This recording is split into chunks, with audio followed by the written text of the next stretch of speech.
Je voudrais souhaiter la bienvenue à tout le monde à cet atelier. Tout d'abord, je veux reconnaître que je vous rejoins dans London, en Ontario. C'est un territoire situé sur le territoire traditionnel des Anishinaabe, Haudenosaunee, Unapawak et Chinonton. C'est sur le territoire connecté à une township et un traité de 1896 et le traité Wampum. C'était auparavant la région où vivent de nombreux peuples autochtones et continue d'avoir une intendance sur le territoire. En tant que quelqu'un qui avait été à Mi'kma'ki pendant un bon moment auparavant et qui vient de déménager à London, Ontario, c'est mon grand privilège. Je suis reconnaissant de l'occasion d'apprendre davantage au sujet de l'histoire et des traditions des peuples qui habitent là où j'habite maintenant. Voilà. Également, je suis tous les dommages de Fiona me désolent au Canada Atlantique. En regardant aux images à la télévision, c'était tout très dévastateur. Et je sais qu'il y a des gens qui connaissent encore des difficultés, mais je sais que les gens au Canada Atlantique font tellement preuve de résilience. Et je suis sûr que vous allez trouver une façon de revenir en force. J'espère que la récupération des gens touchés dans les zones touchées et dans toute la région, en fait. D'accord. Alors, avec cela, je veux commencer avec l'atelier. Je vais partager mon écran.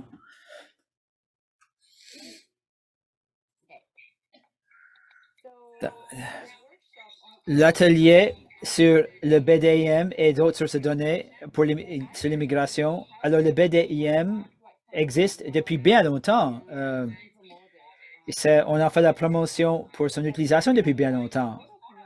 Mais nous savons plus ou moins c'est quoi cette base de données. Mais ce n'est pas tout à fait clair quel genre de données sont disponibles et comment on peut utiliser ce produit. Et parfois, c'est vraiment de trop d'apprendre ce que c'est. On n'arrive même pas à poser des questions. Par l'entremise de cet atelier, j'espère que nous allons avoir toutes ces compétences de base au sujet de ces données-là et devenir familière à cet égard. Et j'espère que nous allons développer des compétences pratiques afin de les appliquer dans votre secteur. Afin de préparer ce matériel, j'ai consulté avec mes collègues du côté des fournisseurs des données, notamment Statistique Canada pour une partie de ce contenu. Mais c'est pas mal basé finalement sur notre vécu et nos expériences avec les données. Il pourrait y avoir des messages qui pourraient être en conflit à l'avenir. Je veux reconnaître cela d'emblée. Et finalement, après tout est terminé, voilà les objectifs de cette séance. Qu'à la fin de la séance, je veux voir que nous comprenons tous la structure de base et le contenu de base de l'ensemble de données de BDIM. Et je voudrais également qu'on puisse élaborer des idées sur comment les données de la BDIM peuvent être utilisées en matière de planification et d'évaluation de la prestation de services. Et nous cherchons également à pouvoir obtenir des tableaux et en accédant aux données disponibles de façon publique. Et nous allons vous présenter les éléments de l'appli interactive de BDIM qui est disponible sur le site web. Également, je veux présenter certaines des sources de données disponibles, qui nous sont disponibles, qui sont à l'extérieur de la BDIM. Cela c'est cela que je vais proposer pour les zones, les éléments d'intérêt que vous aviez indiqué lorsque vous êtes inscrit. On cherche à aborder vos préoccupations à l'extérieur de tout simplement BDIM. Alors, ce plan sur ce quoi ils sont axés, l'instruction sera basée sur des exemples pratiques relatifs aux services aux réfugiés. Par contre, ils peuvent être appliqués pour obtenir les données sur les résultats liés à d'autres immigrants aussi. Alors, tout d'abord, une mise en contexte de la BDM. Qu'est-ce que c'est? C'est quoi au juste? La base de données longitudinale sur l'immigration, la BDM, est produite et gérée par Statistique Canada au nom d'un consortium mené par l'IRCC et les partenaires provinciaux. Le BDM fait donner lieu aux données administratives des immigrants de l'IRCC avec des dossiers annuels d'impôt de l'ARC. Il y a une mise à jour annuelle. Le cycle plus récent de la BDM, c'est 2020. Et de façon générale, au sein des données, cela comporte surtout des deux composantes. Les données basées sur les débarquements viennent du côté ARC et de l'autre côté, les dossiers d'impôt viennent de l'ARC. Les données qui viennent du côté de l'IRCC comprennent l'ensemble de données dans cette boîte-ci. Alors, du côté du fichier intégré des résidents permanents et non permanents, FRPN, c'est une des plus grandes sources de données qui contient les immigrants et les dossiers d'embarquement. Mais de façon traditionnelle, on avait les données pour les gens qui étaient débarqués depuis 1980. Alors, c'est de 1980 à 2020. Mais récemment, ça a été élargi pour comprendre ceux qui sont arrivés de 1952 et jusqu'en 1980. Ça élargit la couverture de la cohorte plus âgée des immigrants. Par contre, les dossiers plus anciens, les infos disponibles sont très limitées. À partir de 1980, il y a davantage, chaque dossier comprend davantage d'informations. Du côté de l'ARC, il y a d'autres sources de données. DRCC plutôt. L'autre s'appelle les fichiers des résidents non permanents. Cela comprend un dossier pour les résidents non permanents. Ça comprend le type du permis, les dates et là où ils se sont rendus, etc. Plus récemment, nous avons l'ensemble de données qui contient les enfants des immigrants qui peut être lié au dossier d'impôt des parents nouveaux arrivants. Traditionnellement, on avait des documents sur les enfants des immigrants, mais nous ne pouvions pas obtenir des renseignements au sujet de leurs parents parce que ce n'était pas lié à leurs parents. Mais les dossiers récents, il y a un lien entre les enfants et les parents. Et les réfugiés aussi. Et c'est lié au dossier d'impôt des parents. Néanmoins, le FRPN, c'est la source principale de données pour la BDM, les produits qui sont disponibles au public. Et du côté des dossiers d'impôt, la composante principale dans la BDM vient de TIFF, les dossiers d'impôt TIFF. L'édition 2020 comprend des données de 1982 jusqu'en 2019. Plus récemment, le BDM est lié à des renseignements, des dossiers supplémentaires d'impôt T4, notamment sur les salaires. Et c'est souvent utilisé pour obtenir le niveau de revenu pour les résidents permanents et non permanents. Les résidents temporaires ne font pas de déclaration d'impôt. Et entre ces deux dossiers-là, le TIF, le TIFF, T1FF, ça contient la plupart des résidents économiques pour les résidents permanents. Et à part les dossiers liés au débarquement, là, nous avons des données iCare. Cela comprend des renseignements sur les services d'installation On parle un peu des données, on parlera un peu des données iCare si on a le temps plus tard, mais ce n'est pas la partie principale de l'ensemble des données euh, auquel le public auquel a accès le public. Vous pouvez en apprendre davantage au sujet de chaque dossier de cette série BDIM, le rapport technique en fait. On peut y accéder en cliquant le lien. Les renseignements sont disponibles dans le dossier technique. Cela comprend davantage de renseignements. Brièvement, je veux passer à discuter de ce qui, les données eux-mêmes. Tout d'abord, les FRPN, les fichiers intégrés des résidents permanents et non permanents. Cela contient beaucoup de renseignements riches. Ça contient des renseignements sur les individus, sur l'année de débarquement, là où ils ont débarqué. Le mois de débarquement, on a des renseignements sur les catégories de débarquement, c'est très détaillé. Dans la catégorie des réfugiés, nous pouvons identifier plutôt précisément des catégories, les RPG, les RPSP, etc. Et dans la catégorie économique, on peut obtenir des données liées aux catégories précises des migrants économiques, notamment les PMP comparé à d'autres. L'interprète excuse, il n'a pas entendu. Cela comprend d'autres renseignements sur les immigrants au moment de débarquement, notamment l'âge au débarquement, la situation de famille, la province de destination, là où ils avaient l'intention de s'installer, ainsi que la ville. Nous pouvons également obtenir des renseignements sur leur lieu d'origine, leur premier pays de citoyenneté.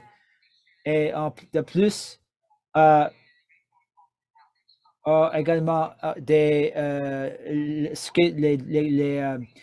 indications sur les connaissances de langues officielles. Cela est signalé par les immigrants eux-mêmes, mais ça peut quand même indiquer une certaine familiarité avec les langues. À part de cela, cela contient également des renseignements sur l'éducation, les niveaux d'éducation lors de l'admission et également s'ils ont de l'expérience d'avoir vécu au Canada avant leur débarquement. Il y a quelques points à prendre note sur les FRPN. Ils sont produits en fonction des dossiers de débarquement. Cela ne change pas avec le temps. L'âge change à tous les ans, mais l'âge du débarquement ne change pas. Au niveau de lieu de résidence d'intention, les gens peuvent déménager, mais cette destination-là prévue d'emblée ne change pas. Alors, cela, dans les FRPN, c'est tous ces données au moment d'arrivée. Du côté des dossiers d'impôt, cela comprend beaucoup de renseignements sur les revenus et les transferts sociaux. Alors, on peut obtenir de types précis de revenus, le revenu d'emploi, le travail indépendant, les placements aussi, également les paiements de transfert du gouvernement et les prestations. Ça contient également des renseignements sur le montant d'impôts payés par les individus, ainsi que l'endroit où ils ont fait leur déclaration d'impôt. Alors, au niveau, ce n'est à l'encontre des données FRPN qui sont uniquement liées au moment de débarquement. Les dossiers, les infos dans le dossier d'impôt peuvent varier avec le temps. Alors, on fait des déclarations pour les années précises. Alors, l'année pour chaque déclaration d'impôt est associée à chaque année de déclaration d'impôt.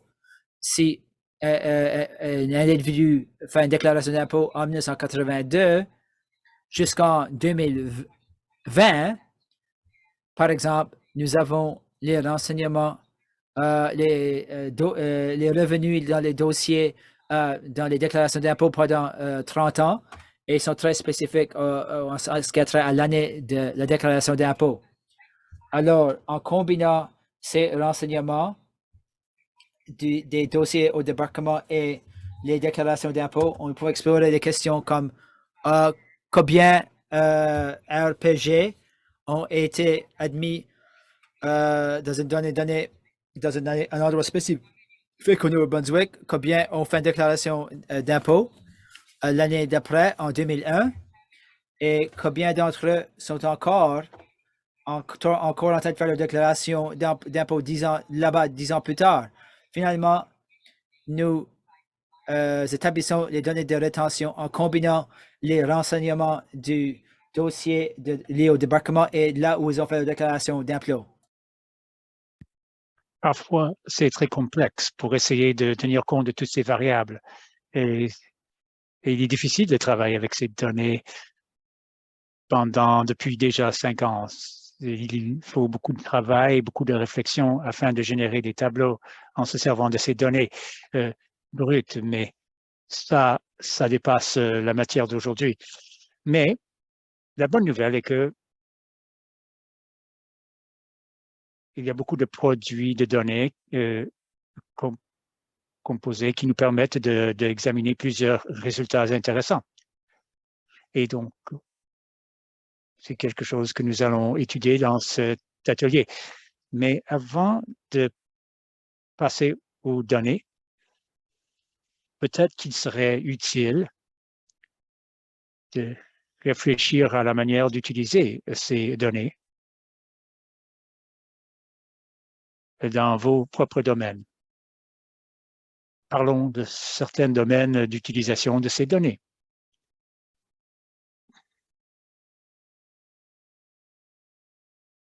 Il y a plusieurs façons d'utiliser les données.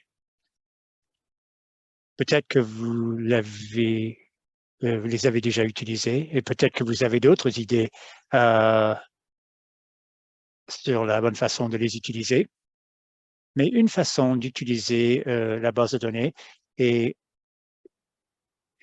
comme renseignement de base. Donc, pour évaluer l'ajustement à la vie économique des nouveaux arrivants et des réfugiés. C'est des données, des contextes et des tendances plus larges et historiques nous offrent des renseignements de base assez importants. Par exemple, pour quelqu'un de développement social, peut-être que vous avez votre propre base de données des clients et vous avez besoin de vérifier certaines informations de base. La proportion des réfugiés, des femmes,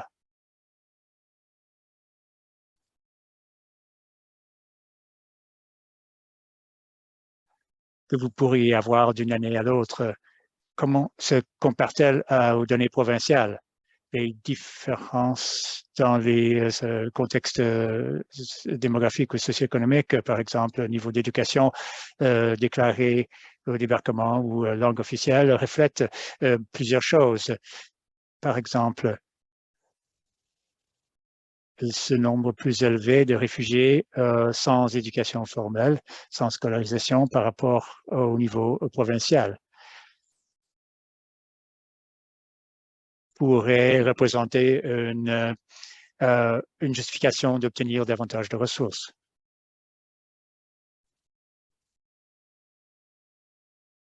Et quel est le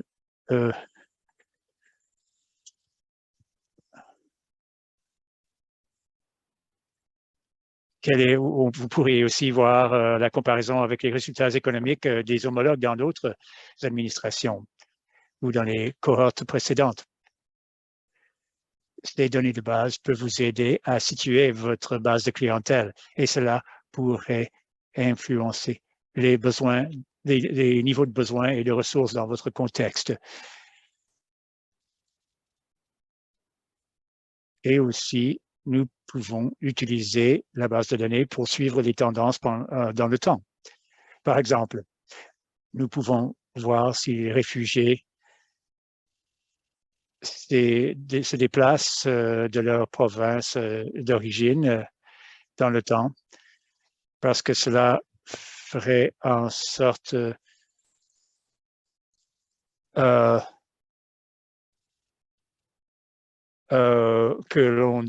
on pourrait mesurer les ressources nécessaires.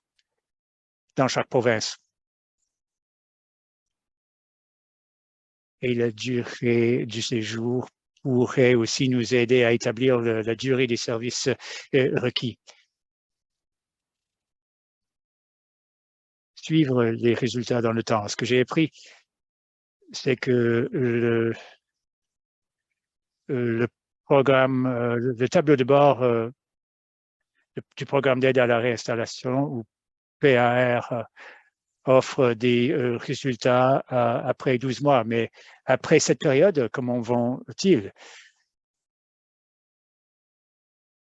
Par exemple, 3 ans plus tard. Nous pouvons donc utiliser ces données pour voir comment ces gens s'adaptent dans la durée.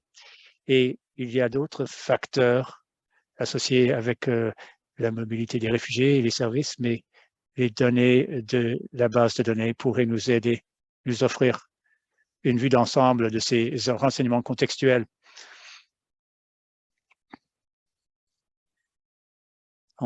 Nous pouvons utiliser aussi ces données pour faire des comparaisons avant et après l'événement critique. Un événement critique quelconque. Par exemple, à la fin de 2015 et au début de 2016, une cohorte de réfugiés syriens sont arrivés au Canada. Il y a eu plusieurs changements dans les pratiques d'établissement. Donc, il faudrait donc, par exemple, évaluer l'impact de ces changements. Et pour le faire, on pourrait comparer les résultats pour des réfugiés qui sont arrivés avant cette période et après. On pourrait examiner les taux de rétention et voir si les réfugiés qui sont arrivés pendant cette période ou même après sont plus susceptibles de rester dans la province d'établissement initial.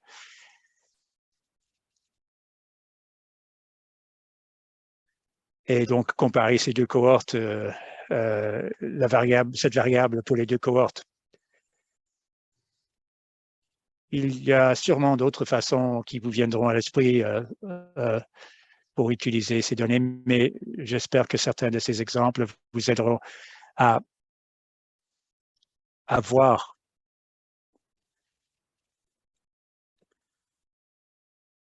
l'utilité de ces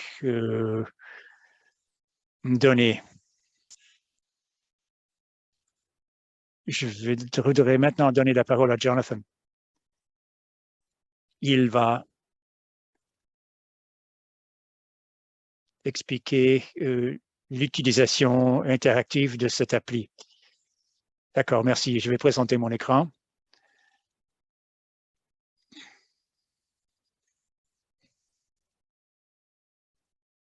Est-ce que mon écran est partagé? En fait, je voudrais partager le mien.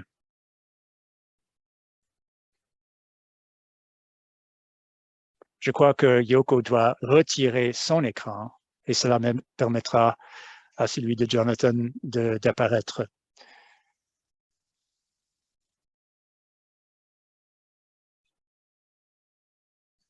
Je crois que tu peux le faire maintenant, Jonathan.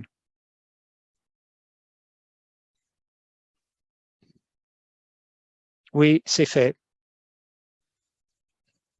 Donc, vous les voyez, n'est-ce pas, mes acétates? Oui.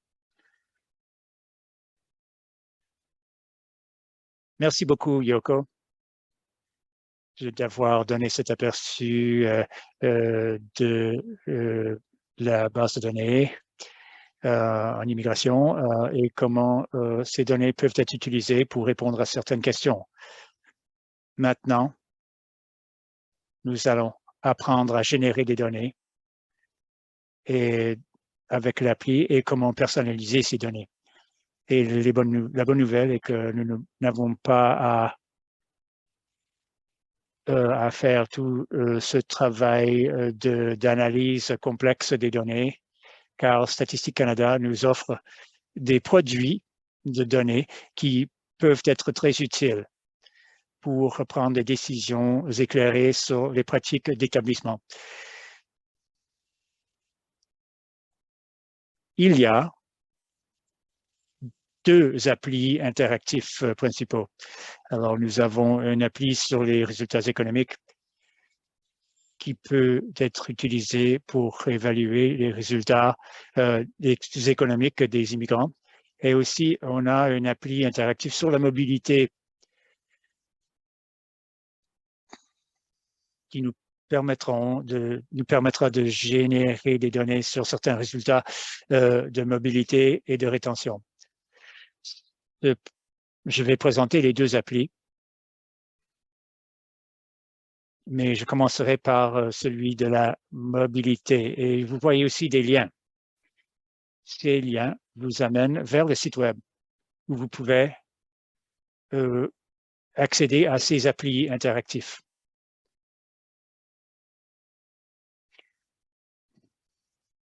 Yoko a mentionné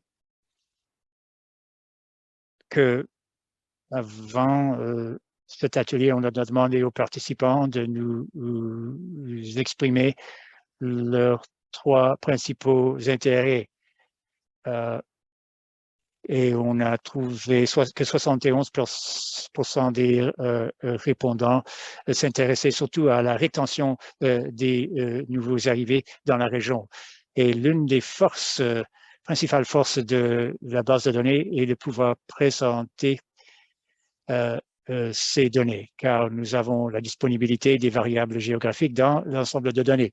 Mais avant d'examiner la génération de mesures comme la rétention de l'appli interactif, il est important de comprendre ce que cela veut dire, rétention, car il y a différentes façons de mesurer ou de calculer la rétention.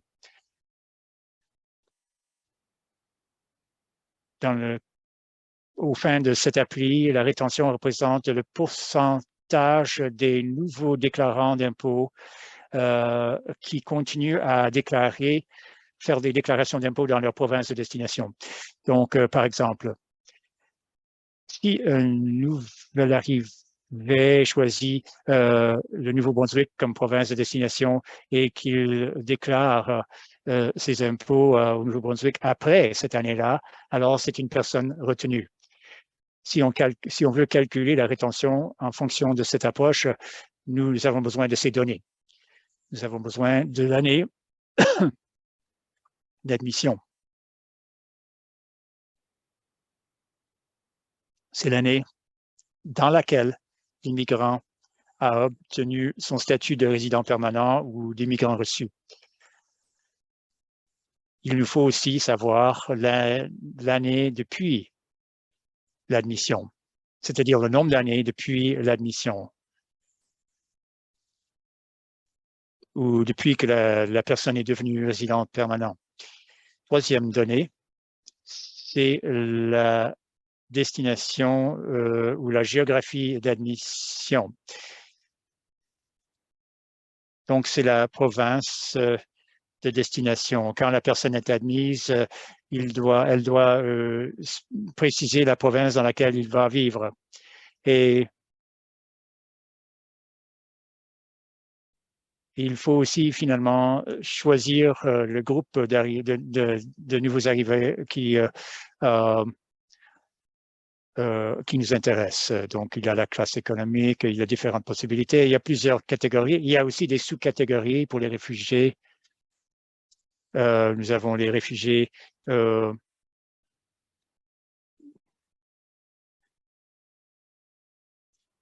parrainés par le gouvernement ou par le secteur privé.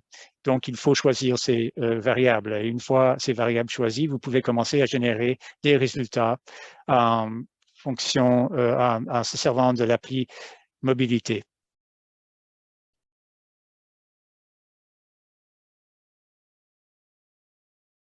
Parlons donc de cette appli. Peut-être que vous ne voyez pas toute l'écriture, mais ce n'est pas grave, on va vous présenter l'appli en détail. Mais pour l'instant, on voit cette vue d'ensemble et voyons donc certains aspects importants.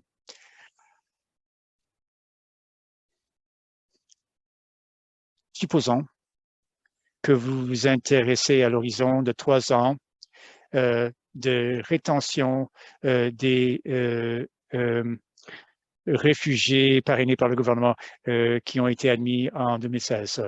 C'était l'époque de l'arrivée des réfugiés syriens. Et on veut savoir le niveau de rétention d'établissement de ces réfugiés dans la province. Et on veut savoir s'ils se déplacent vers d'autres provinces aussi. On peut donc évaluer leur taux de rétention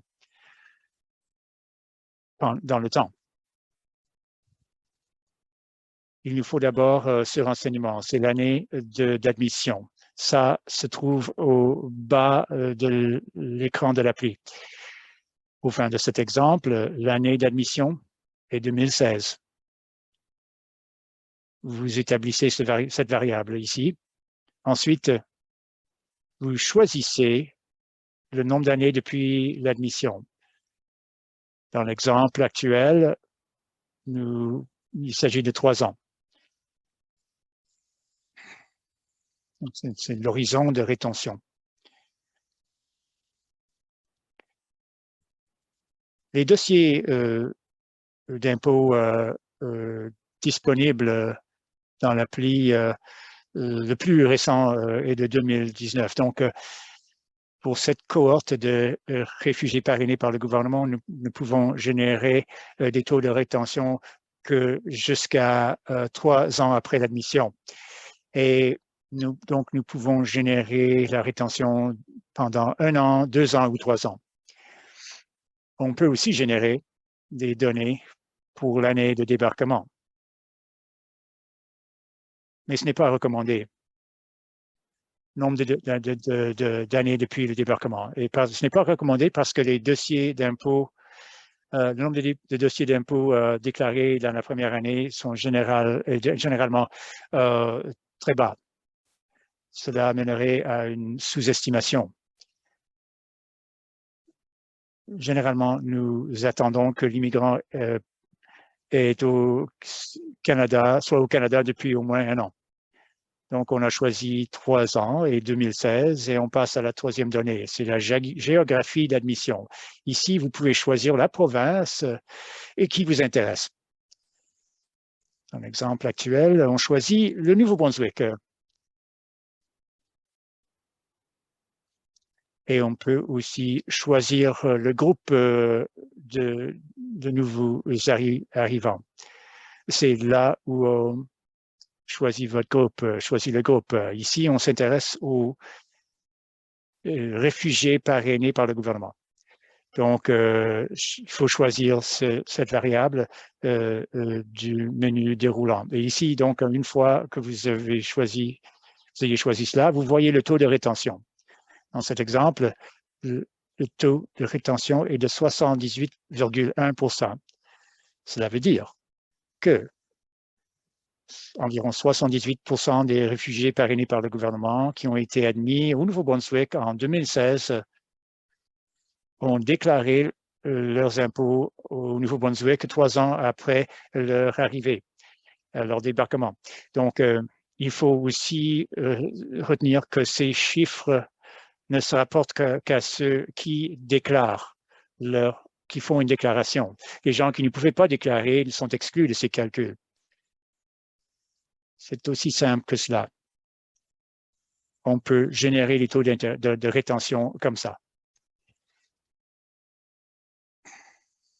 Maintenant que nous savons comment générer les taux de rétention, il est aussi important de savoir combiner et présenter ces données de manière cohérente et visuelle. Et donc, on voudrait par exemple démontrer les taux de rétention pour ce groupe et comment ces taux ont changé dans le temps. Nous n'avons que 3 ans de rétention et tout ce que nous avons à faire est de générer les taux de rétention pour 1 an, 2 ans et 3 ans. On a déjà fait pour l'horizon de 3 ans.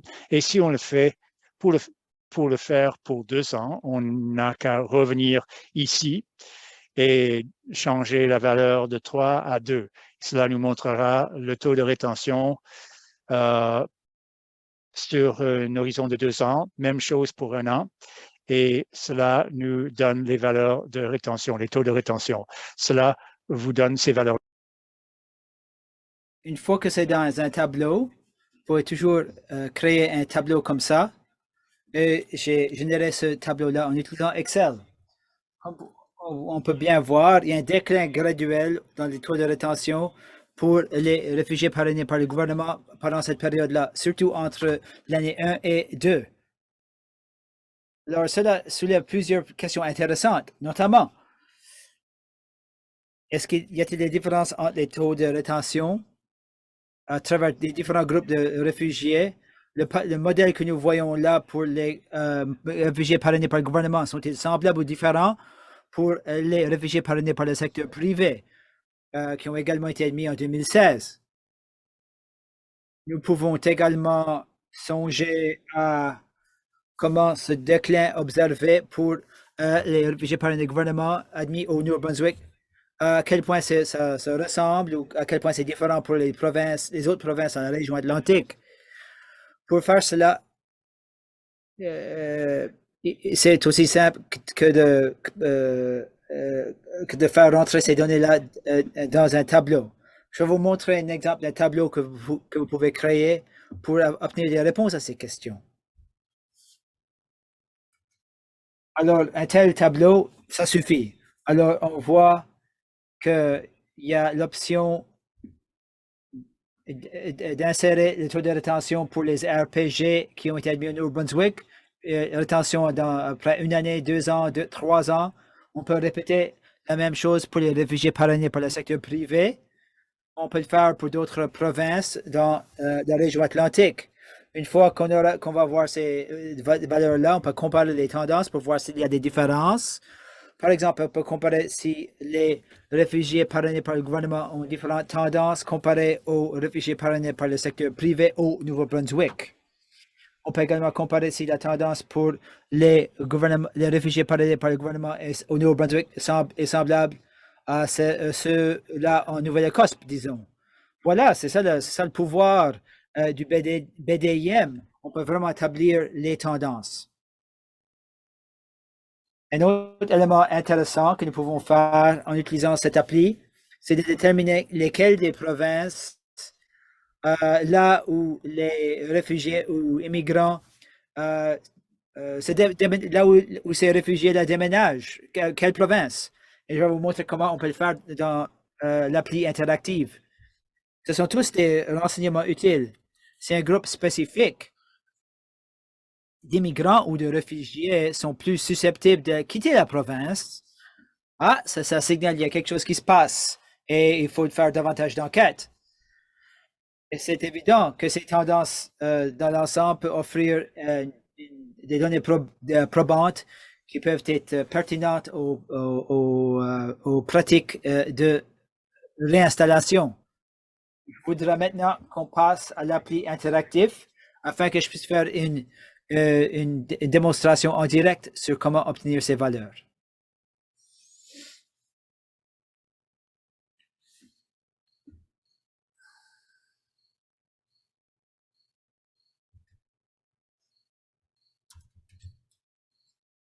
Alors, lorsqu'on clique sur le lien, ça c'est à la version anglaise, ça vous amène à cette page.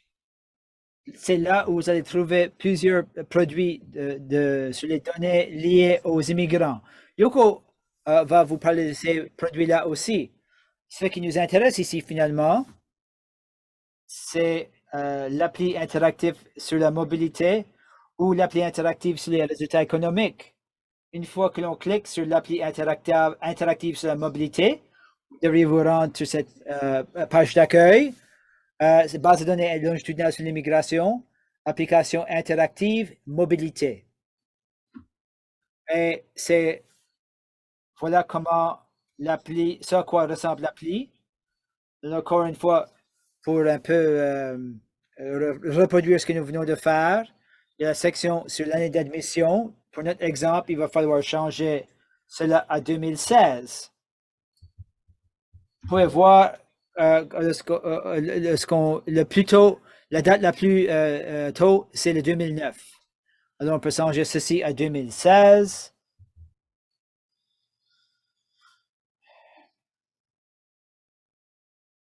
Ce qu'on voit ici, c'est que nous n'avons pas de renseignements ici. Et tout sur la carte, c'est gris. C'est parce que les déclarations d'impôts les plus récentes sont ceux-là de 2019. Alors, on ne peut pas avoir des taux de rétention de 5 ans pour cette cohorte-là. Alors, la date la plus tôt, c'est 3 ans. Et une fois qu'on fait cela, on voit qu'on fait référence à la déclaration d'impôt de 2019 et on voit tous les données qui sont produites. Il y a 2016, il y a 3 ans dans cette boîte-là pour les années depuis l'admission. Et là, on passe en haut dans la géographie d'admission. C'est là où vous pouvez sélectionner votre province précise qui vous intéresse. On peut voir que toutes les provinces y sont. Par exemple, si on choisit le Nouveau-Brunswick, et à côté de cela, il y a la section où on peut sélectionner le groupe qui nous intéresse. Alors, la catégorie d'admission de l'immigrant, lorsqu'on sélectionne, on voit tous les groupes détaillés. Nous, on est intéressé dans les réfugiés parrainés par le gouvernement. Il y a autre domaine où on peut personnaliser les données. Par exemple, il y a un endroit où on peut sélectionner un groupe d'âge précis. Alors, disons que vous êtes intéressé des individus de 15 à 24 ans. Vous avez l'occasion de sélectionner ces groupes-là.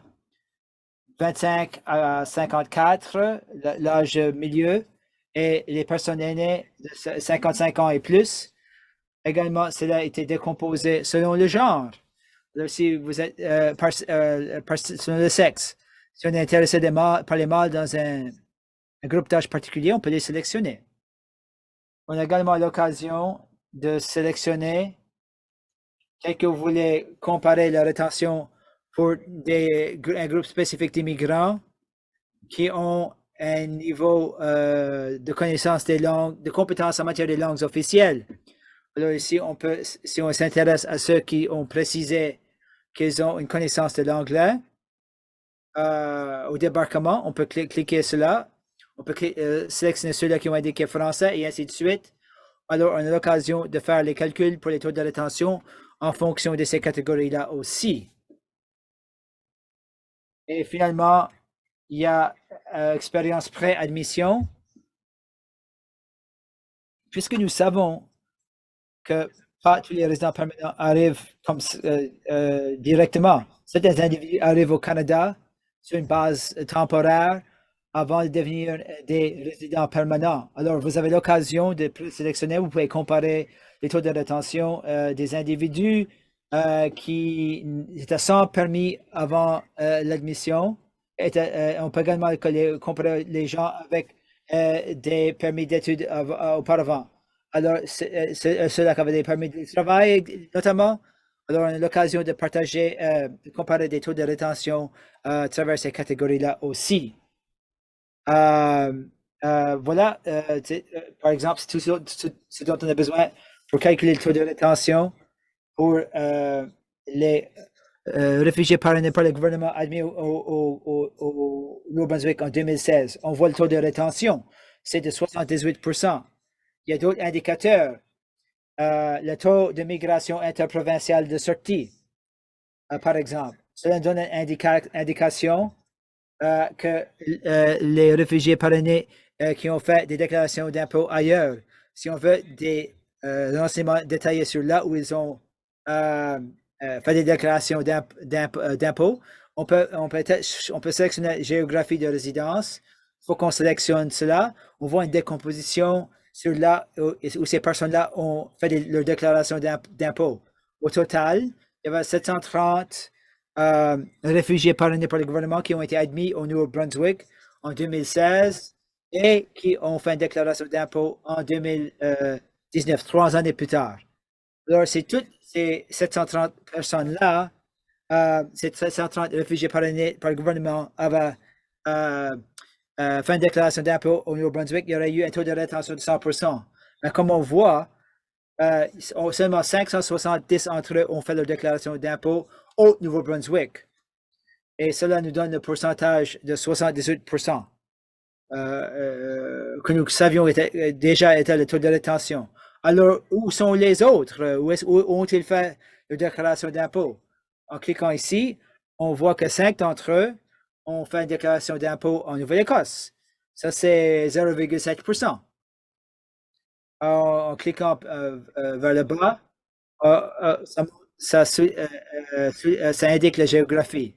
Alors, on voit que 5 d'entre eux ont fait une déclaration d'impôt au Québec. La majorité d'entre eux, il y en a environ 100, cela représente 13,7% qui ont fait une déclaration d'impôt en Ontario, suivi par l'Alberta. On voit que la province a perdu environ un grand nombre de réfugiés parrainés par le gouvernement et à l'Ontario et en Alberta. Vous pouvez également passer votre souris sur la carte pour obtenir ces chiffres-là. On voit que pour la Colombie-Britannique, c'est les mêmes valeurs. On voit que 5 d'entre eux qui ont fait une déclaration d'impôt au Nouveau-Brunswick, 40 ont fait une déclaration d'impôt en Alberta, aucun à Saskatchewan. C'est pourquoi c'est gris. Aucun d'entre eux n'ont déménagé au Manitoba et 100 d'entre eux ont fait une déclaration d'impôt en Ontario. Alors, c'est l'introduction de base que je voulais faire sur le plan de l'appli de la mobilité de la belle DIM. Est-ce qu'on prend les questions maintenant ou est-ce que c'est à la fin?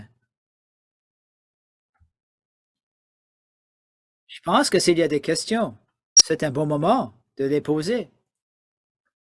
D'accord. Est-ce qu'il y a quelqu'un qui a des questions? Est-ce qu'il y a des questions sur les données ou l'appli interactif en matière de mobilité?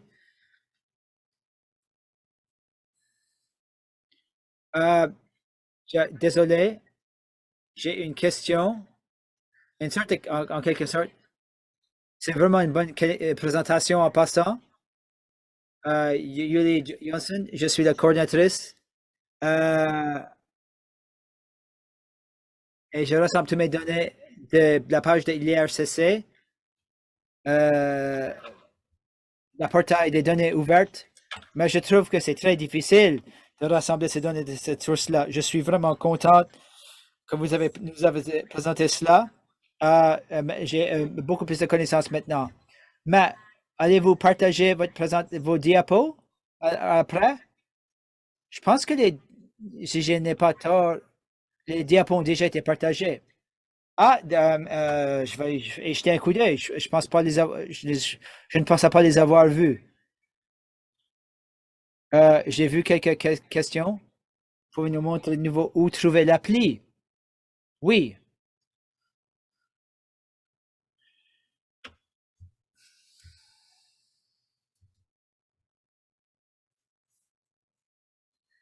Le lien. Yoko, pouvez-vous mettre le lien dans le chat, s'il vous plaît? Oui, certainement.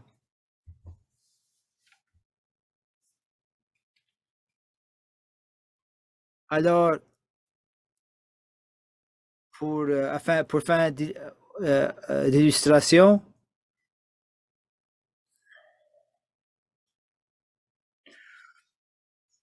dans les diapos que nous vous avons donné, nous avons fourni un lien là où vous pouvez retrouver l'appli. Une fois que vous cliquez là-dessus, vous pouvez accéder directement à la page.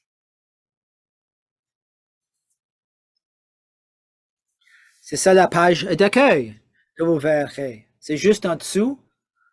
Voilà, ça c'est l'appli interactif. Une fois que vous cliquez, vous allez accéder à la page.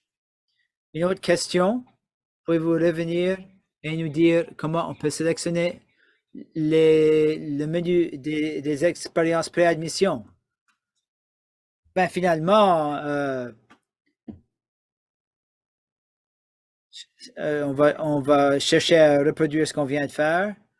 Il y a les réfugiés parrainés du gouvernement. Et là, 2016. Et dans cette boîte-là, 3 années. Alors, tout ce qu'on doit faire, c'est lorsqu'on sélectionne cela, cela va vous donner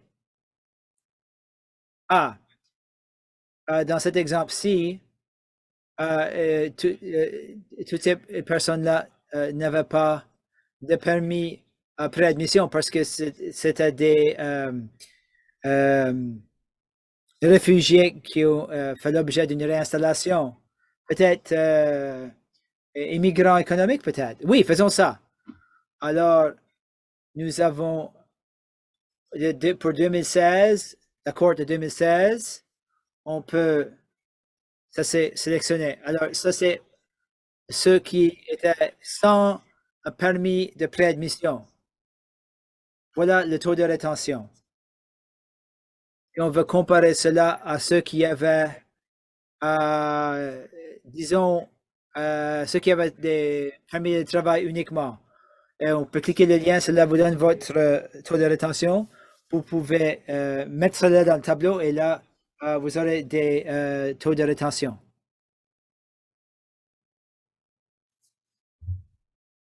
Je pense que jusqu'à date, ce sont les seules questions.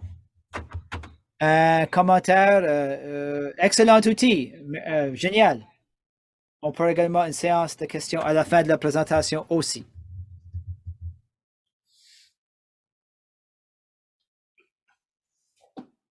D'accord.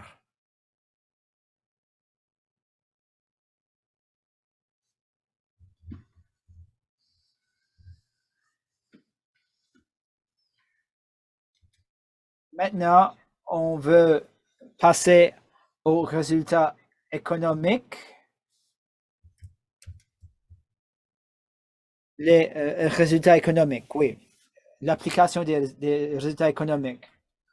Vous pouvez encore le trouver avec ces liens-là aussi.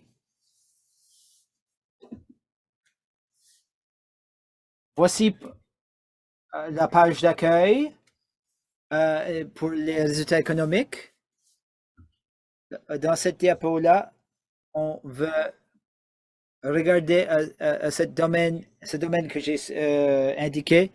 Cela donne des notions des mesures des résultats économiques que nous pouvons produire en utilisant cette appli interactive. Il y a un total de 11 en fait.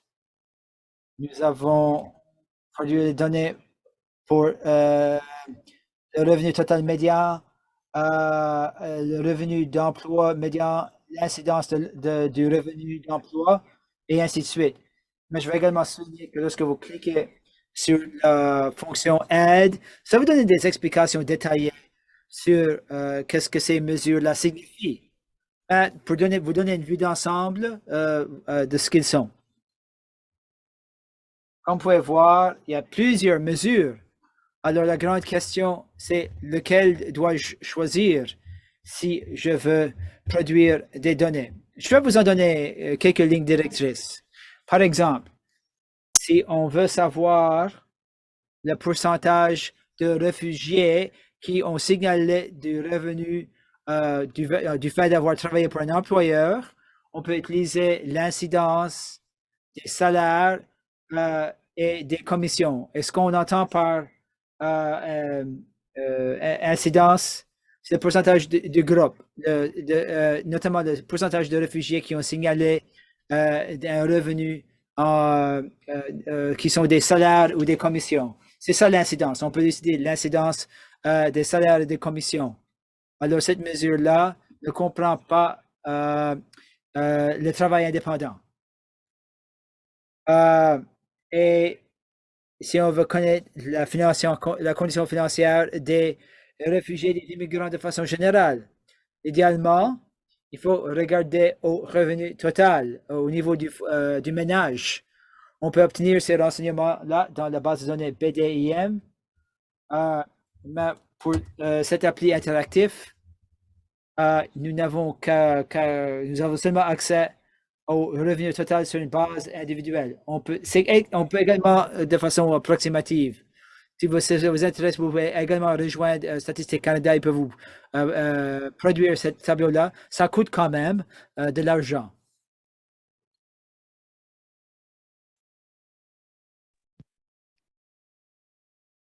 Et si on veut savoir si le revenu d'emploi pour les réfugiés augmente avec le temps, si on ne s'intéresse qu'aux revenus retirés d'un emploi avec un employeur, on utilise les salaires, le médian, la médiane. Donc, on connaît la médiane, 50% des valeurs sont en deçà et 50% au-dessus. Mais si on s'intéresse à la croissance des revenus et on veut donc tenir compte des revenus tirés d'un emploi et revenus tirés d'un travail autonome, on doit utiliser ces autres variables. Il faut comprendre que la base de données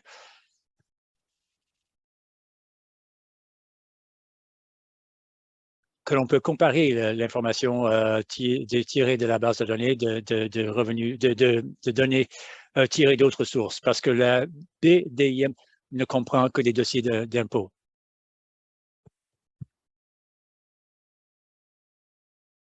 Nous n'avons pas d'informations sur les intentions face au marché du travail des immigrants. Donc, on ne peut pas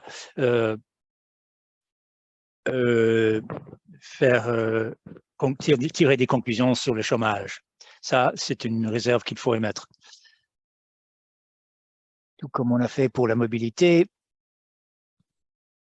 Et ces résultats, commençons avec un exemple où on s'intéresse à l'incidence du revenu d'emploi parmi des réfugiés parrainés par le secteur privé qui ont été admis en 2015 et qui vivent en Nouvelle-Écosse. Alors, nous avons besoin de données clés pour pouvoir répondre à cette question. Il faut d'abord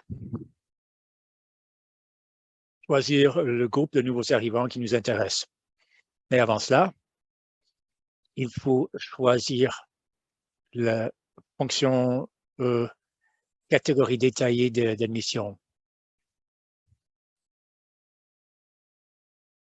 Cela vous donnera des données, par exemple, pour les réfugiés, pour les résultats économiques. On ne peut pas, peut-être que l'on s'intéresse seulement aux réfugiés parrainés par le gouvernement.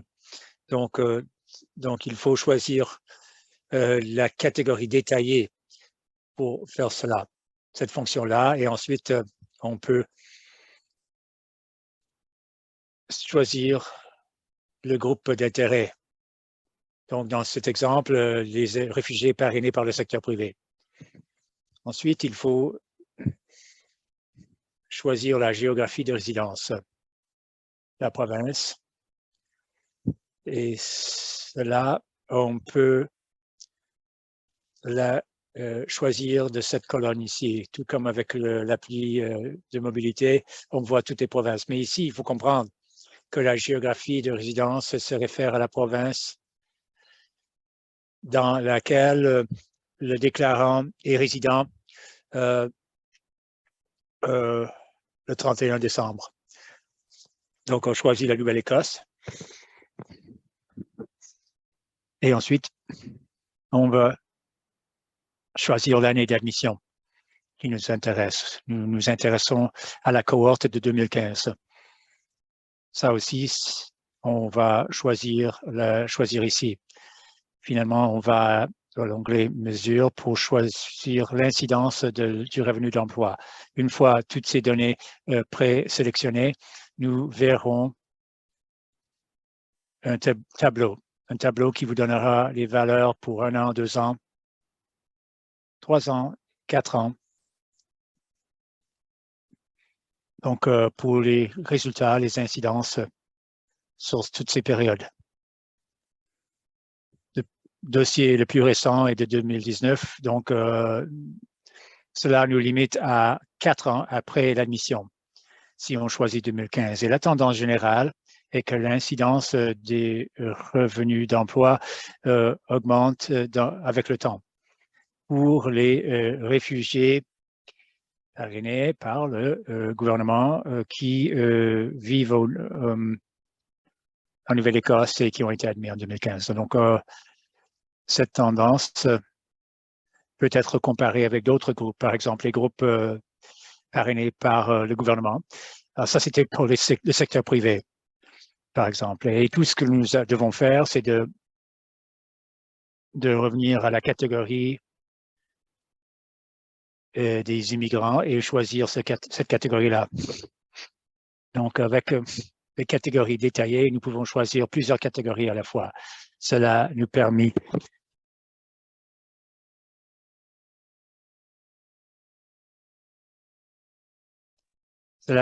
de choisir les 2 groupes de réfugiés parrainés par le gouvernement, le secteur privé, les réfugiés, toutes catégories confondues, et cela nous permet donc de voir tous les tableaux ensemble. Ça nous donne quoi? On le verra. Une fois que l'on sait quelles données on veut générer, on peut exporter ces données. On clique sur l'ellipse. Ça nous donne l'option exporter les données en Excel, par exemple. Et on peut aussi afficher les données en format de tableau. Ça va nous donner les valeurs qui ont servi à générer ce tableau. Un graphique. Donc, si on compare l'incidence des revenus d'emploi pour les réfugiés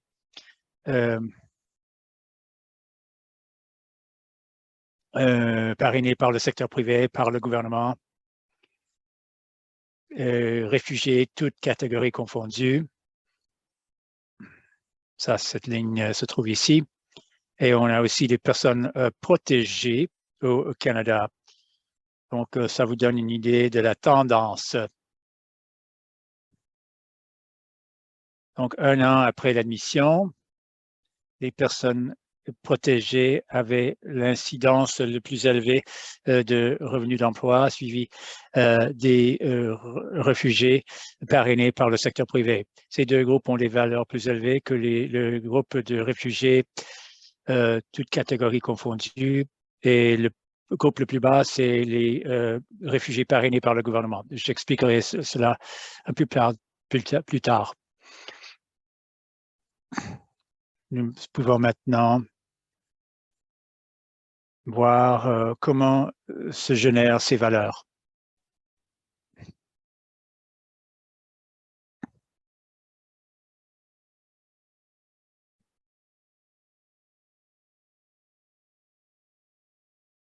Après avoir cliqué sur le lien dans le PDF, cela nous amène à cette page et on veut donc choisir, on veut voir les résultats sur une période longitudinale. Voilà la page d'accueil. Par défaut, nous avons les catégories d'admission large. Ça, c'est pour tous les groupes de réfugiés. Nous avons les immigrants économiques, conjoints et personnes à charge. Nous avons et aussi les immigrants parrainés par les familles et toutes les catégories, sous-catégories. On voit les lignes, les tendances. Ça, c'est le revenu total médian pour tous ces gens. Mais ce qui nous intéresse, c'est les réfugiés parrainés par le secteur privé, admis en Nouvelle-Écosse en 2015. On choisit d'abord les catégories détaillées d'admission. Cela nous donne des catégories spécifiques. Il y a tellement de catégories, donc ce n'est pas tellement facile à lire. On choisit les catégories qui nous intéressent afin de dégager le graphique. Alors, on peut choisir les catégories d'intérêt ici. On ne choisit qu'une seule catégorie et on voit la tendance seulement pour ce groupe-là. La géographie de résidence, c'est la Nouvelle-Écosse. On choisit la Nouvelle-Écosse et on change l'année d'admission à 2015.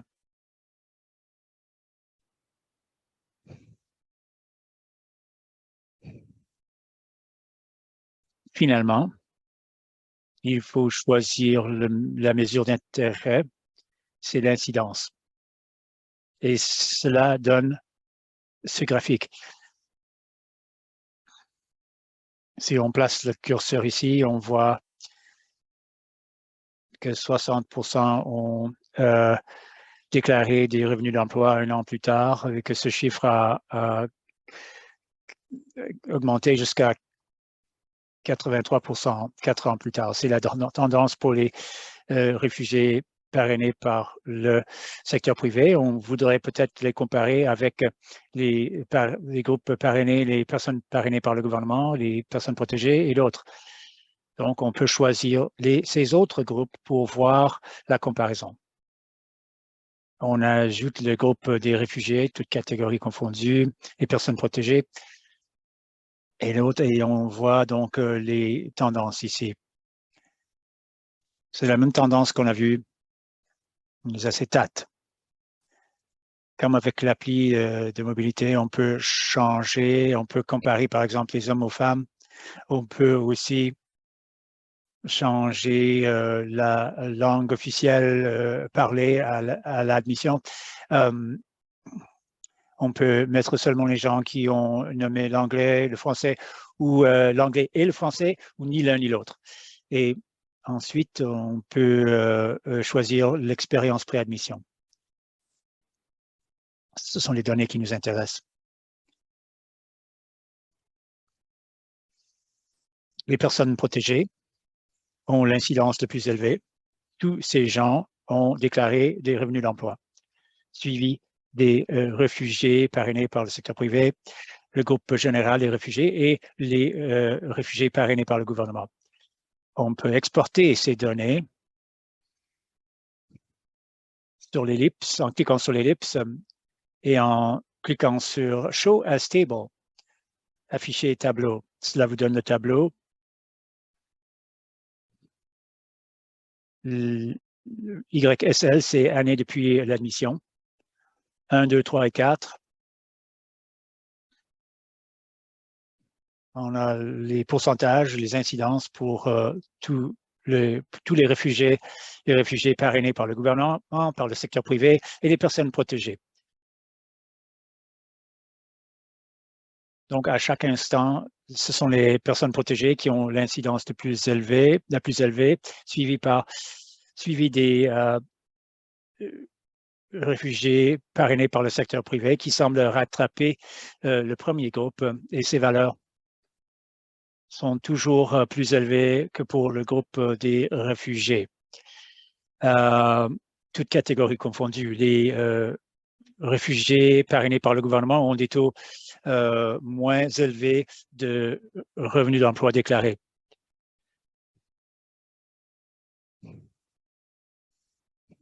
Voilà donc comment produire des données pour les résultats économiques. Ces données peuvent être exportées en Excel. Cliquez sur l'ellipse à nouveau, cliquez sur exporter les données et vous cliquez sur, par exemple, CSV et exporter. Vous voyez que les données sont exportées et cela vous permet de télécharger ces données en Excel. Voilà tout ce que j'avais à vous dire. Est-ce que vous avez des questions à ce sujet?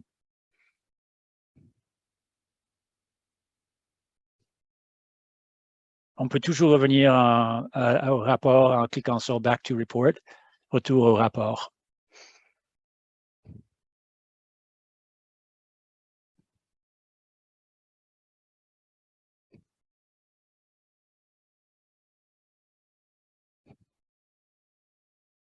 Je vois beaucoup de gens qui disent, oui, magnifique présentation. Il semblerait que votre présentation a été bien accueillie, Jonathan. Maintenant, les gens savent comment utiliser ces deux applis. Mais si vous avez des questions, posez-les maintenant, avant de passer à la prochaine partie.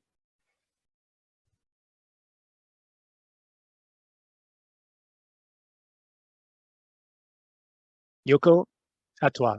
D'accord. Cette appli est assez puissante. Et comme je vous ai dit, la base de données BDIM est assez complexe. Si vous vouliez générer tous ces tableaux de rien, ce serait complexe. Mais ces applis nous permettent rapidement de voir ces incidences et ces résultats clés pour les réfugiés et les autres immigrants. Je vois beaucoup de commentaires positifs, Jonathan. Donc, je voulais parler d'autres sources de données d'intérêt. Encore là, je présente l'écran. D'autres sources. Comme vous voyez,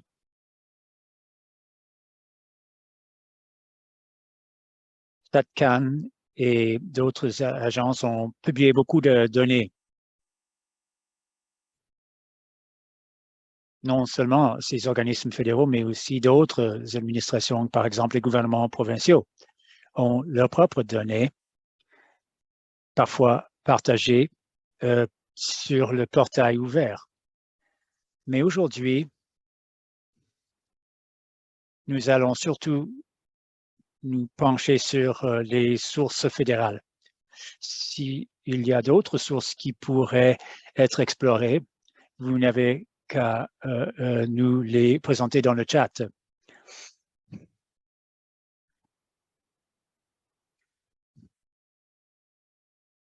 Vous avez exprimé plusieurs domaines d'intérêt lors de l'inscription. Quand nous vous avons sondé à ce sujet.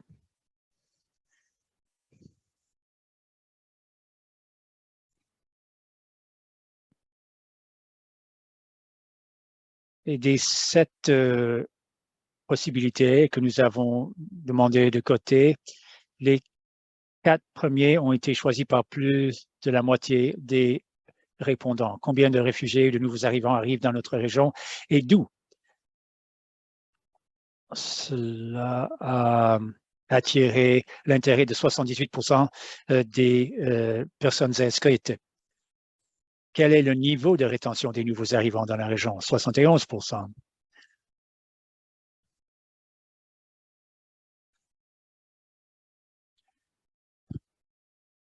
3. Quels sont les niveaux de compétences ou le niveau de compétences en langues officielles des immigrants? 60%. 4. Quel genre de services sont reçus par les réfugiés? 59%. Ces 4 thèmes ont été largement préférés par les participants. Est-ce que notre communauté devient de plus en plus diverse? Est-ce que le nombre d'immigrants francophones est en mutation? Quelle langue parlent-ils? Ces questions ont attiré moins d'intérêt. Et donc, ce sera pour un autre moment.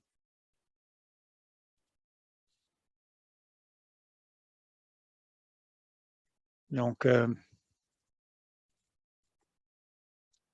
les facteurs de rétention. Quels sont les facteurs de rétention dans la région?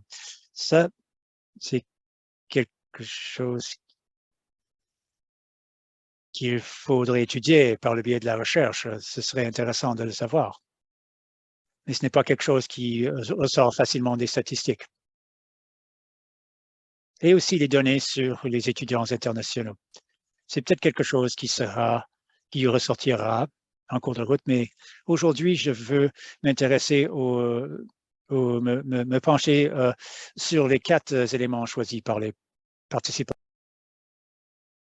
Le premier point, combien de réfugiés ou nouveaux arrivants viennent de notre région et d'où viennent-ils? Comme vous pouvez voir, c'est une question à 2 volets. Une partie demande sur le nombre de nouveaux arrivants qui arrivent dans la région et l'autre, c'est d'où viennent-ils? Alors, tout d'abord, on va aborder la première partie. Combien de réfugiés ou de nouveaux arrivants viennent de la région? La réponse à cette question, ça semble vraiment intuitif et tout à fait fondamental. Mais pour vraiment répondre à cette question, on ne peut pas utiliser le BDIM en fonction des applis interactifs, précisément parce que c'est surtout basé sur les personnes qui font des déclarations d'impôts. Alors, si on veut obtenir le nombre de nouveaux arrivants, on doit regarder les dossiers au débarquement. Et pour cela, je cherche d'habitude les données de l'IRCC.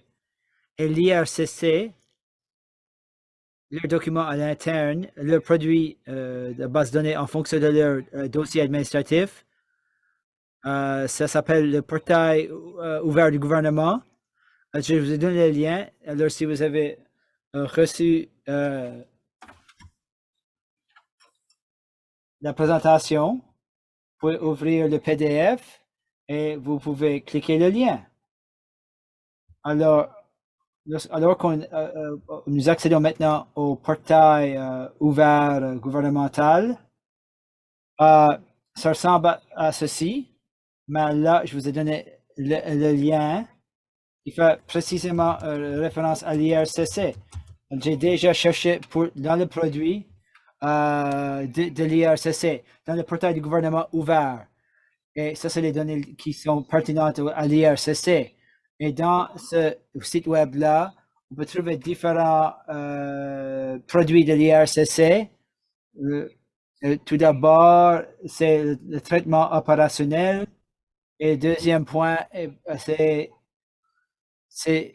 les données relatives aux résidents permanents. Et un autre ensemble de données, c'est relatif aux résidents temporaires, ceux qui ont des permis d'études. La question dans laquelle s'intéressent les gens, les données sur les étudiants internationaux, on peut trouver davantage de renseignements via ce portail. Alors, les données de l'IRCC. L'IRCC dépose les renseignements dans ce portail du gouvernement. Alors, il y en a sur les réfugiés de la Syrie, les réfugiés réinstallés, il y a puis toute une foule de différentes données ou tableaux liés à ces catégories-là. Alors ici, nous nous intéressons combien y a-t-il de réfugiés ou de nouveaux arrivants qui viennent à notre région. Alors, la source de données que nous pouvons retrouver au sujet de ces renseignements, c'est au sujet des résidents permanents, les mises à jour mensuelles de l'IRCC. Lorsqu'on clique ce lien-là, ça fournit toute une liste d'ensemble de données. C'est en format Excel. Alors, les premiers, c'est les admissions de résidents permanents au Canada selon la province et le territoire de la destination d'intention. Également, la catégorie d'immigration. Comme vous pouvez voir, chacune de ces titres-là est trop long. On ne peut pas tout voir dans les titres, mais une fois qu'on clique, passe le curseur par-dessus, on peut voir tous les titres.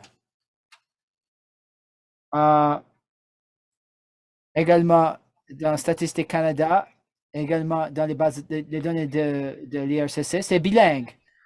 Alors, en montant sur le fait de la page, si vous voulez voir cela en français, il suffit de toucher français et là, vous pouvez accéder à la version française. Mais je vais revenir à la version anglaise. Alors, ici, il y a tellement de tableaux. Mais précisément, ce que nous allons regarder, c'est le nombre de résidents permanents selon le territoire ou la province. Alors, dans les premières quelques pages, il y a le premier tableau. Là, c'est là où on pourra obtenir les réponses à vos questions.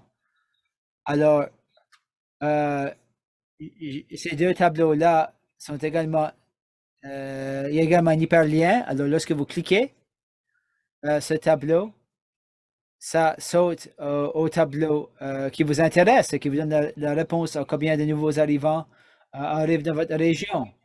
Alors, ici, vous pouvez télécharger les données, tout simplement. Et là, une fois les données téléchargées, vous voyez que les données ont été téléchargées en bas du furteur. En cliquant cela, vous pouvez voir les données. Il s'agit du nombre d'immigrants qui arrivent à un territoire, une province spécifique. Et dans ce tableau-là, il y a une désagrégation des numéros par province. Lorsqu'on clique, dans la première section de 6 jusqu'à 36, les rangées jusqu'à la rangée 36, ce sont les catégories spécifiques d'immigrants qui sont admis et qui, dans Terre-Neuve et Labrador, par exemple. Alors, si vous vouliez regarder le nombre d'individus admis pour Terre-Neuve dans l'ensemble, vous pouvez le retrouver là, sur cette rangée-là. Et là, lorsque vous étudiez les colonnes, vous pouvez désagréger le nombre total d'individus admis avec une destination d'intention de Terre-Neuve et Labrador en 2015. Et vous pouvez voir qu'il y avait 1120 immigrants. Alors, ce chiffre-là peut être désagrégé en catégories précises. Par exemple, la catégorie économique, les familles parrainées, par exemple, et les réfugiés réinstallés et les personnes protégées. Mais au sein de cela, on peut même faire davantage de désagrégation. Parmi les immigrants économiques, il y a le programme des travailleurs ou des affaires ou les personnes nommées du point de vue provincial. Dans les travailleurs fédéraux, il y a le programme de pilotes d'immigration en Atlantique, il y a la catégorie de l'expérience canadienne ou les prodigueurs de soins, métiers avec compétences ou travailleurs avec compétences. On peut faire une désagrégation de façon très linéaire et on peut également comparer les chiffres désagrégés avec chaque trimestre de l'année. Ça, c'est 2015. Et en descendant vers la droite, on voit les chiffres de 2016. Un peu plus loin, 2017, si on passe davantage à droite, les dernières informations sont de 2022. La liste est ainsi vraiment mise à jour. En 2020, nous sommes encore dans le troisième trimestre et nous avons les informations jusqu'en juillet 2022. Alors, vous pouvez sélectionner des demandes précises et des années précises pour chaque province à partir de ces données-là. Ce sont des renseignements très détaillés. Un autre tableau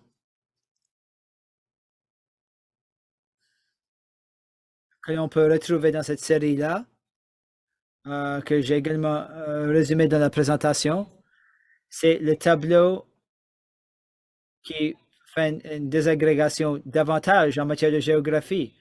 Alors, plutôt que de regarder le nombre de résidents ou d'immigrants ou de réfugiés qui arrivent dans chaque province ou territoire, avec ce tableau-là, on peut regarder les individus qui arrivent à des zones métropolitaines de recensement, ce qui correspond à des villes précises ou des plus grandes villes au sein de la province. Encore une fois, il y a un hyperlien afin que vous puissiez accéder directement au tableau spécifique dans le portail du gouvernement ouvert.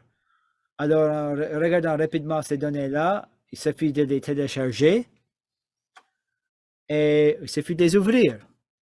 Et là, ici, au sein de chaque province, le nombre de nouveaux immigrants admis sont désagrégés aux villes mesurées précises dans la province. Par exemple, à Terre-Neuve et Labrador, on peut voir les renseignements pour St. John's et Corner Brook, Gander, Grand Falls, Windsor et Bay Roberts et autres, le restant de Terre-Neuve et Labrador, qui ne sont pas classifiés dans ces zones métropolitaines selon le recensement. À PEI, il y a Charlottetown, Summerside et autres, à l'extérieur des deux grandes villes. En Nouvelle-Écosse, il y a Halifax, Cabreton, Truro, Kentville, New Glasgow et ailleurs en Nouvelle-Écosse. Au Nouveau-Brunswick, il y a des renseignements sur Moncton, la région de Moncton, Fredericton, Saint John, Miramichi, Edmundston, Bathurst, Campbellton et le reste du Nouveau-Brunswick. Alors, on peut obtenir des renseignements sur combien de gens sont ou des immigrants viennent à des régions précises dans la province. Et encore une fois, c'est pas mal, c'est effectivement mis à jour. Il y a des renseignements jusqu'au 3e trimestre de juillet 2022.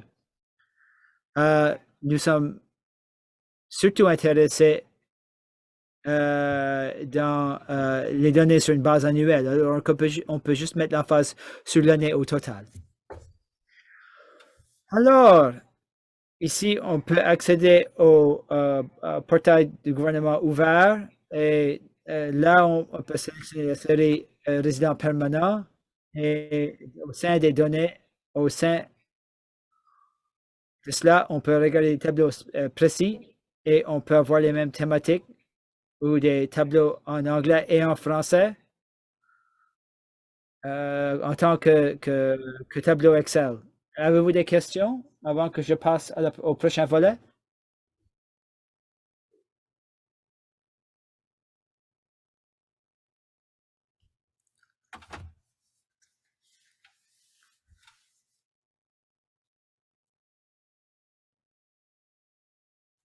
Alors, d'accord, je vais alors passer à autre chose.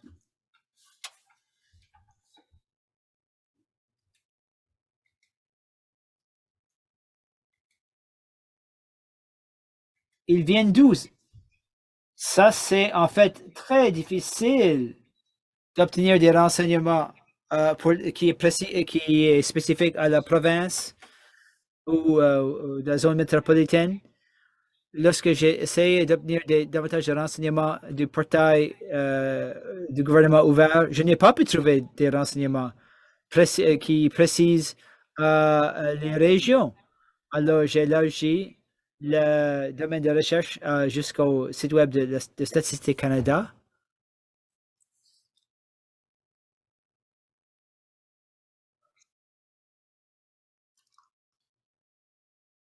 C'est la page et vous pourriez obtenir le lien pour les applis interactifs de BDMI, IM plutôt. Si vous regardez les applis, c'est le site web des applis du BDIM, et là vous pouvez obtenir des infos thématiques pour les données sur les immigrants et les résidents non permanents de State Canada, différentes volets, éducation, formation et compétences, santé et bien-être des immigrants, la langue des immigrants et milieu du travail et revenus. Mais au niveau des pays d'origine, je n'ai pas pu identifier des renseignements de là, mais je me suis approfondi dans mes recherches dans des sujets liés. Et là, quand je clique ce lien-là, il y a les dossiers de 698 différents genres de renseignements et de données et de renseignements. Alors, afin de naviguer toute cette jungle de données, c'est bien que les agences offrent beaucoup de renseignements, mais parfois c'est difficile de trouver les ressources dont on a vraiment besoin. Alors, voici ce que j'ai fait afin d'obtenir les renseignements sur le pays d'origine. Alors, j'ai accédé à la page, le site web des immigrants et résidents non permanents de Statistique Canada. Et là, j'ai fait une recherche pour j'ai fait une recherche pour Country of Citizenship, pays de citoyenneté, et en matière des types de données, j'ai mis des tableaux plutôt que d'autres documents ou les rapports que nous pouvions trouver. Et j'ai également sélectionné la province ou le territoire et la zone métropolitaine de recensement en matière de recensement. Alors, je suis intéressé de trouver les infos sur les pays d'origine des immigrants qui arrivent dans notre région. Alors, j'ai sélectionné les tableaux et j'ai utilisé le pays de citoyenneté.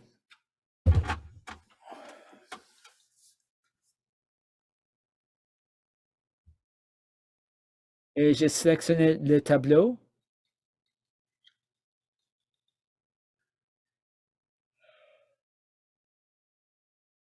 Et j'ai sélectionné dans la géographie province ou territoire et la zone métropolitaine de recensement. Et comme vous voyez depuis, vous insérez des renseignements au niveau des types de données et de géographie. Le nombre de réponses se rétrécit. Alors, arrivé à ce stade-là, j'ai décidé de chercher des données spécifiques qui touchent non seulement province territoire, mais également la zone métropolitaine de recensement. Cela était limité à deux éléments.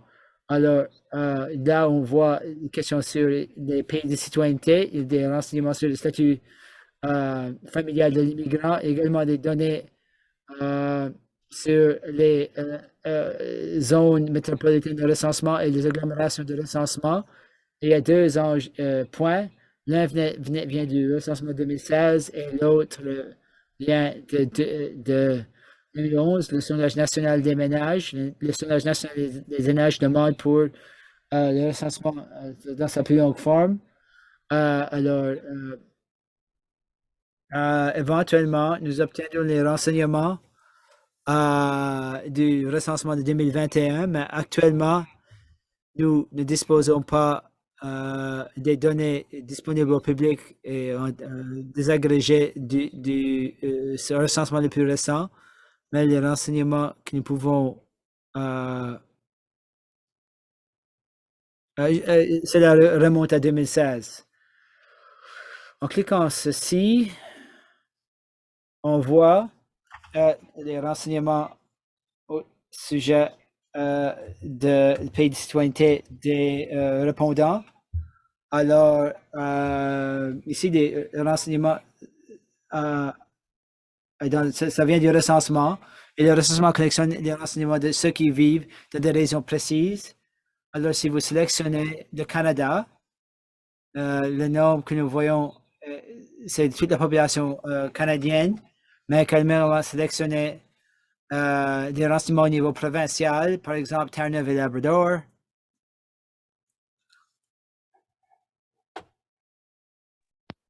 Et le chiffre change.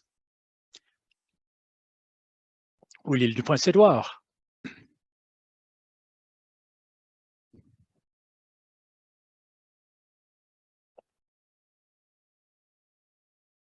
On peut changer la géographie aussi. La province ou l'agglomération, Saint-Jean, Bay Roberts, Gander, ainsi de suite.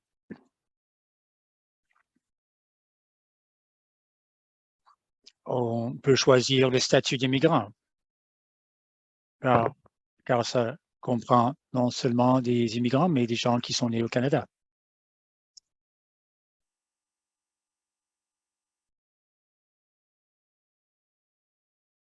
À différence de la BDIM, cette base de données contient de l'information sur tous les citoyens canadiens. En fait, toutes les personnes résidentes au Canada.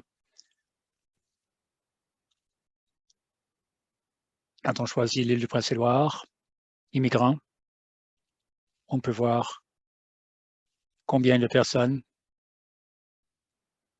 sont ici et d'origine, de quelles origines.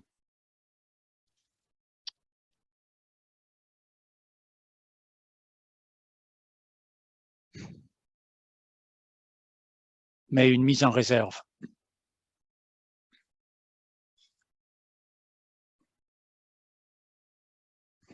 Cela comprend les immigrants d'anciennes cohortes et ne distingue pas les nouveaux arrivants. Il y a des gens qui sont des immigrants de l'Inde,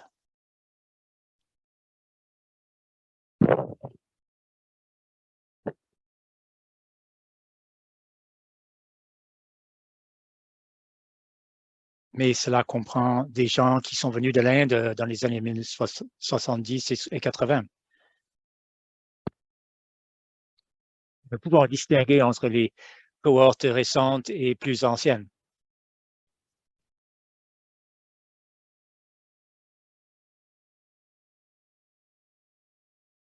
Donc, d'où sont-ils, ces réfugiés et ces nouveaux arrivants?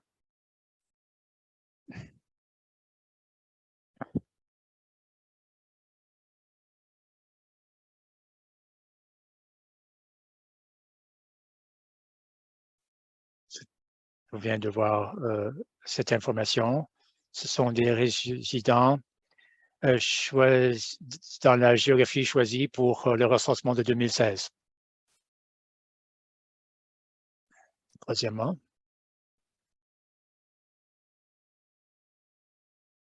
quels sont les niveaux de compétences ou de connaissance des langues officielles pour les dossiers de débarquement?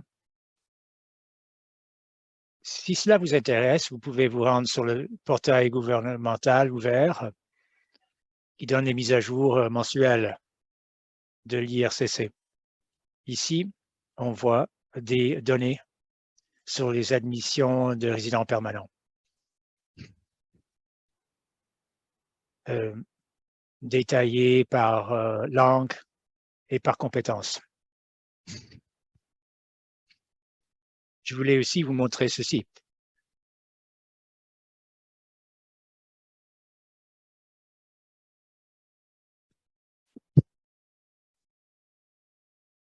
Les données sur les niveaux de compétences des immigrants et sur la langue officielle parlée. On peut choisir la scolarisation, la formation et les compétences.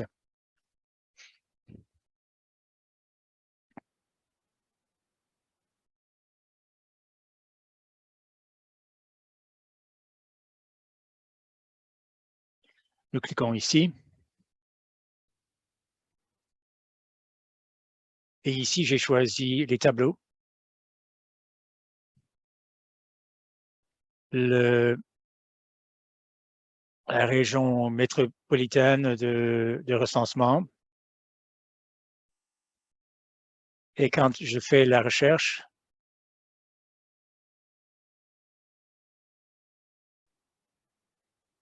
je trouve ce tableau, langues officielles parlées avec le métier. Ça, c'est donc la région métropolitaine de recensement. Pour les différentes provinces et territoires, ainsi que pour les régions métropolitaines de recensement, RMR. Quand on se rend sur le site,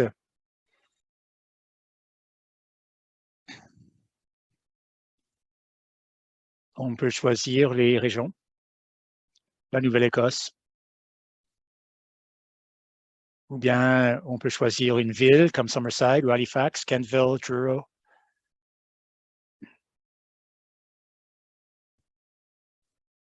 Bon, pour l'instant, Nouvelle-Écosse. On choisit immigrants. Toutes catégories confondues. Ou bien on peut choisir une cohorte d'immigrants. Donc, ce sont des données qui proviennent du recensement de 2016. On choisit donc la cohorte des immigrants les plus récents. Et on peut aussi choisir le niveau de scolarisation. Et en cliquant sur soumettre, on obtient des données sur les niveaux de compétences selon la classification nationale des métiers.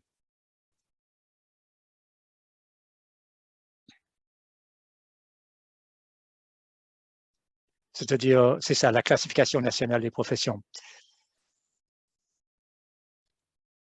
Vous pouvez trouver donc toutes ces données ici.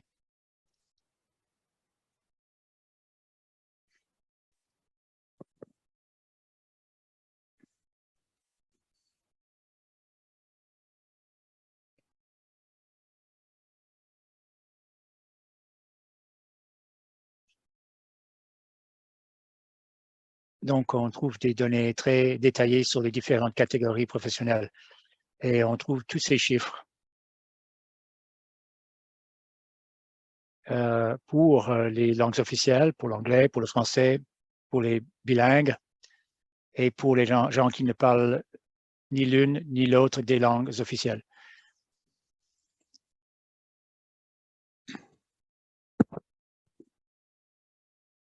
On peut examiner ces catégories de compétences, de niveau de compétences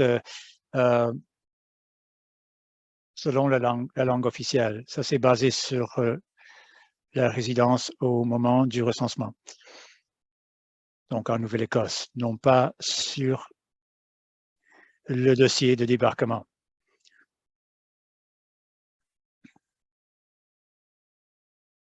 Et à différence de la BDIM, ce sont des gens qui sont au travail, qui occupent ces postes professionnels en ce moment. Ce ne sont pas des postes ou des métiers voulus. Finalement, les niveaux de service qui sont reçus par les réfugiés. Ici, on peut se rendre sur le portail du gouvernement,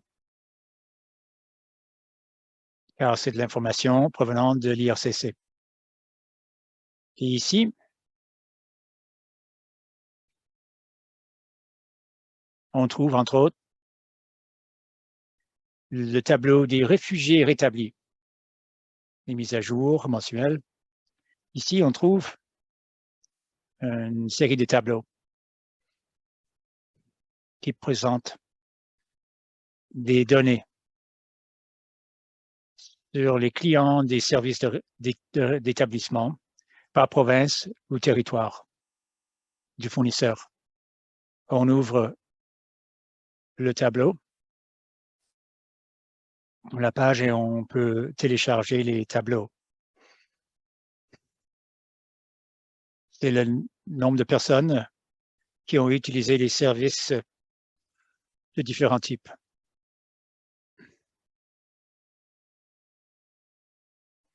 Ces données correspondent donc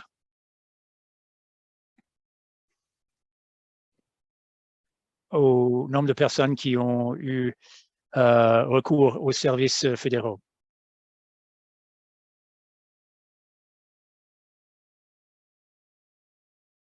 Non pas les gens qui ont utilisé d'autres services. Ces données sont encore très nouvelles. J'ai eu de la misère à trouver ces données. Les documents sont encore en cours de production.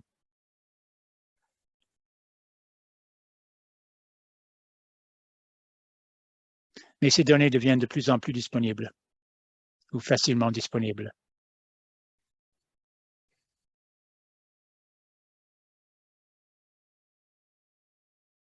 En dehors de BDIM, voilà donc des sources qui peuvent être d'intérêt.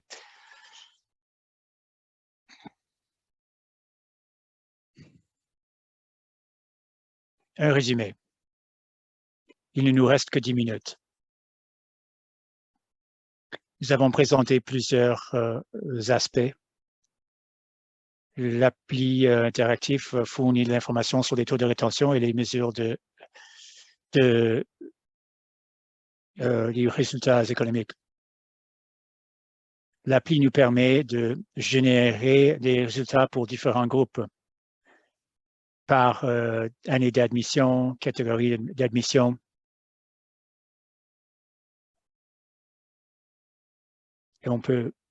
Et ainsi de suite. On peut personnaliser les tableaux pour genre et pour maîtrise de la langue, des langues officielles.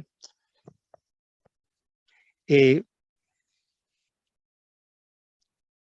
nous pouvons aussi utiliser ces renseignements comme de base, des renseignements comme pour établir une référence, pour situer le résultat d'une base de clientèle.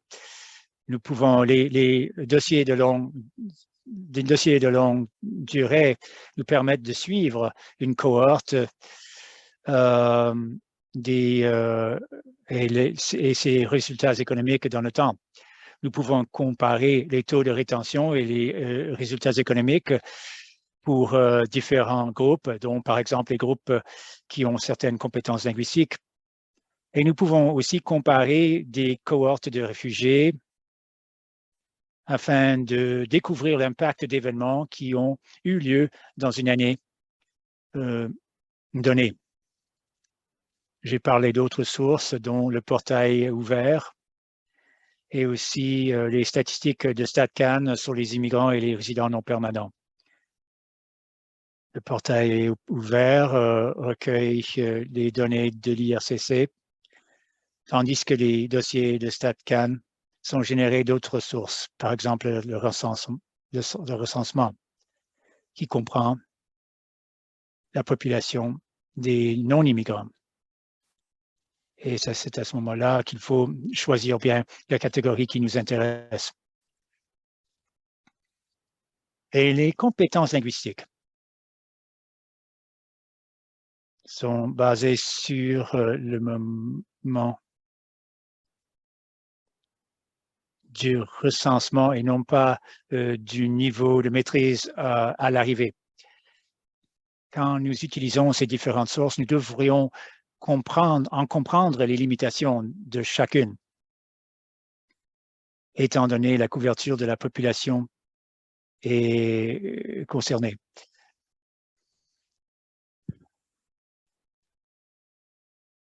Je voudrais maintenant vous donner la parole. La parole est à vous. Si vous avez des questions, nous ferons un plaisir de répondre.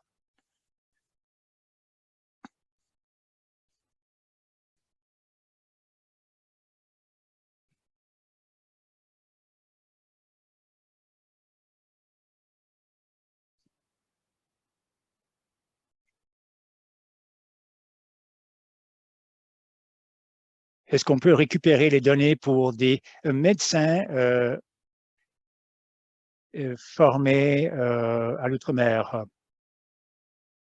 Malheureusement, je n'ai pas encore trouvé ce niveau de détail dans les données disponibles. Il faudrait peut-être poser cette question à d'autres fournisseurs de données, comme par exemple l'IRCC. Je ne sais pas si StatCan a des données à ce sujet. Probablement l'IRCC ou au niveau de chaque province, il faudrait parler aux agents d'immigration provinciaux ou les associations médicales. Désolé de ne pas pouvoir vous en dire davantage. Je devrais donc moi-même faire une fouille de données afin de trouver cela.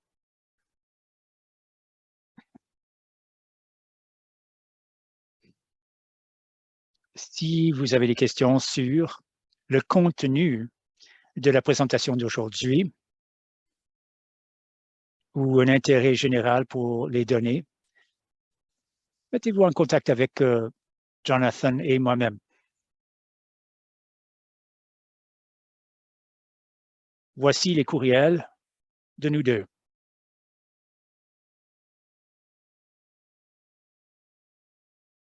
Et si vous voudriez en savoir davantage sur CYRRC, voilà le site web.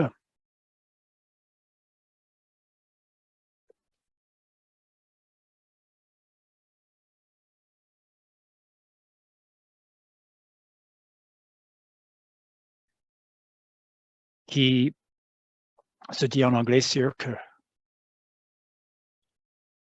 Merci, Yoko. Je viens de mettre le lien dans le chat. Merci à toutes et à tous d'être venus aujourd'hui. J'espère que vous avez profité autant que moi de cet atelier. Il semblerait, selon les commentaires, que cet atelier a été un succès. Je suis directrice adjointe du projet avec CIRC et je voudrais remercier tout le monde, dont les interprètes d'avoir aidé à réaliser cet événement.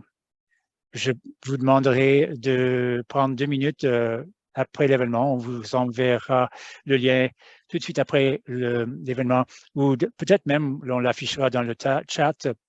Prenez donc 2 minutes de remplir ce sondage. Cela nous aidera à améliorer les événements futurs. L'enregistrement sera disponible sur notre site en français et en anglais dans quelques semaines. Il faudra donc faire un peu de post-production avant de l'afficher. Et vous trouverez davantage de renseignements sur la BDIM et aussi des recherches de Yoko et Jonathan sur les données économiques et de mobilité, tout cela sur notre site web.